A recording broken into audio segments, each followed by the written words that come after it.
When we say our history is smoke, does that simply mean that we are ignorant of it? Or does it mean our history is constantly changing? We just finished watching the TennoCon live reveal trailer for Warframe's next big cinematic questline, The Old Peace. There's a lot to theorize about in this preview, and that is exactly what we are going to do. Before we get into it though, a bit of housekeeping. The Warframe 1999 video is nearing completion, but I'm still unable to say exactly when it will be done. Of all my Warframe videos, this one has taken by far the most work. With a uniquely complex narrative structure, prequel ARG, webcomic, music, and more, I have really had to give it my all, and I hope you look forward to it. I have enlisted the help of a handful of collaborators from around YouTube to help me. It's gonna be pretty big. At the same time, the new announcements have me realizing that my old way of doing things isn't going to be able to keep up with the new trajectory of Warframe's story. So I am also taking this opportunity to announce 2 new series. First, Rate My Build. I'm going to subject my arsenal to the court of public opinion, where I'm going to run through my loadout without doing anything more to change them or research the meta. I will then aggregate the scores from your comments and face judgment at the beginning of the following video. The second series. Once the Warframe 1999 video is done, we will begin a new series doing a character analysis of each of the proto-frames. This will help us round out the lore that the main video series is missing and set us up for success as even more proto-frames are on the way. Some of the coolest stories in the game are hiding inside that kinematic instant messenger, and I don't want my channel to miss out. Lastly, I'm also quite excited for Warframe's future Teshin quest, The Teacher. Not just because it will do a world of good for an honest modding tutorial to be in the game, but because Teshin as a character absolutely deserves more characterization. No idea how I will fit it into my lore playlist, but we will find a way. Now, without further delay, let's talk about this absolutely epic preview of The Old Peace. Part 1, Eternalism Bath. We're going to do this out of order because I want to talk about where this story takes place on the Warframe timeline. Here is my first lore swing, which I think is actually pretty light given Rebecca's comments beforehand. The Old Peace doesn't take place on the timeline at all.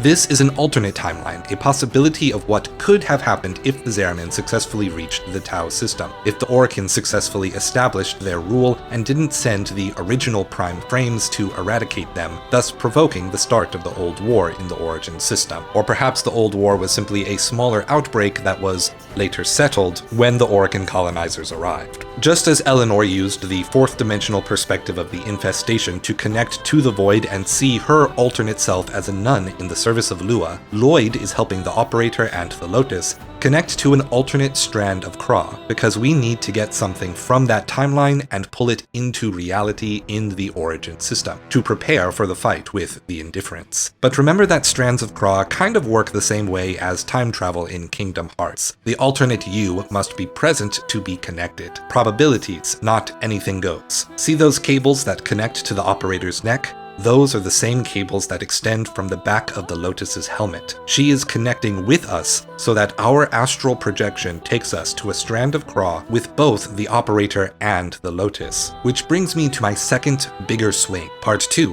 Adis is the Lotus. Throughout the preview, the Tenno pals around with a sentient named Adis, a sentient who is seen piloting a giant mech, using his song to revive other sentients, and attempting to use it to bring a different sentient back to their senses, or perhaps under his control. If the Lotus never traveled and aged on her way to the Origin system, if the jump to Tau worked and the Tenno were never kept suspended in the first dream, then the Lotus may not be older than us during the Old Peace. The other sentients refer to him as Truth Bloom, which, if you have been following my other lore videos, you know that in Buddhist semiotics, the white lotus flower is the Buddhist symbol for truth. This was covered in my video on the New War. Throughout the story, Nata's identity struggles have persisted as a core theme. Her role in the Old War as a mimic and a spy set her on a path of embodying the 3 mythic archetypes of women in folklore: the wife, the mother, and the crone. The wife to Balis, the mother to the Tenno, and the crone, or the witch as she describes it in the Rapallalist boss fight. Daughter to Hunhao, sister to Ara, Lotus is always predefined by some archetypical relationship to another character. Even in this alternate reality, she is defined by her friendship to us. He is being tested to prove to the Orokin that they are evolved, and thus worthy of respect. He corrects people when they call him by his sentient name, Truthbloom, because he is trying to assimilate. Even so, the Lotus has also previously been characterized as a singer. The Indifference has used an imperceptible song in the Angels of the Zeramin quest to corrupt and control others. The Lotus used song in response to protect the Sanctum Anatomica during the Lotus Eater's prologue. This, at least, is something that remains true for the Lotus regardless of the face she wears. When the Tenno fights a boss at the end of the trailer, loses, and is forced to kill them, Adis takes off his blue mask and drops it to the ground, revealing his true, red, sentient face behind it. The space racism of the Orokin is alive and well in Tau. Remember that the Orokin worship the vain faith. They believe that appearances are truth, and that beauty equates to divinity. Hence, they're adopting blue skin, which we cover in my video on the Veilbreaker, which discussed how dark and blue, the Sanskrit word nila, is described as the skin tone of the gods in Hinduism. The sentients are masking themselves to assimilate into Orokin society, and Adis just realized how pointless that is. Side note, I'm not concerned with Adis having he/him pronouns. Lotus may choose whatever gender identity suits them best. If Lotus decided he/him better represents their gender, I don't need to refuse. See my Jade Shadows video for more on Lotus and how gender was expressed in the old sentient society. Now for the final and what I consider the biggest lore swing, Part 3, the Dax Rebellion. Way back in my original Warframe lore video, we spent a not unreasonable amount of time discussing how Orokin society mirrored and critiqued the structure of the ideal city in Plato's Republic, and we know that the Orokin saw the Tau system as an opportunity to start over, to remake society without the baggage of the Origin System's history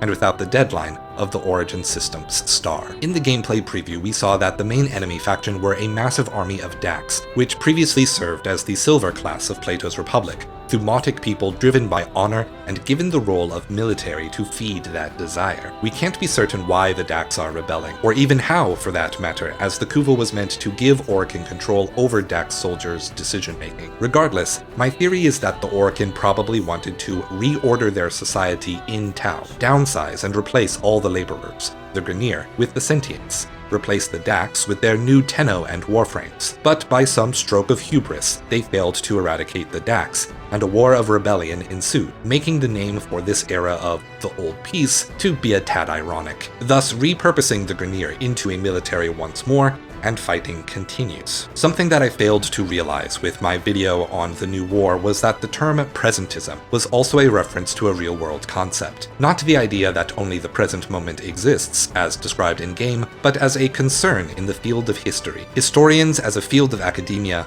are always working in retrospect, by necessity. As such, they define presentism as the bias toward imposing current or modern values onto the cultures of the past. This can range all the way from big concepts like judging the moral character of past cultures with our present ethics, all the way to small concepts like assuming a culture couldn't boil water because they didn't have metal pots. Very poor historians think they can use pure reason and rationality, logic, to argue their way out of a presentist bias. But this is naive. One will merely entrench their own personal bias into the history by assuming that they can take the perspective of a historical culture. The presentism bias reminds us that we cannot, and that the field overcomes this challenge with multiple and diverse cultural artifacts, and ideally, their own writings, to express their own ideas. Though personally, as a matter of philosophy and not history studies, I believe it is also important to consciously apply presentism to put ourselves in dialogue with historical ideas and grow from them. In the Origin system, however, our history is smoke. Eternalism dictates that different frames of the film reel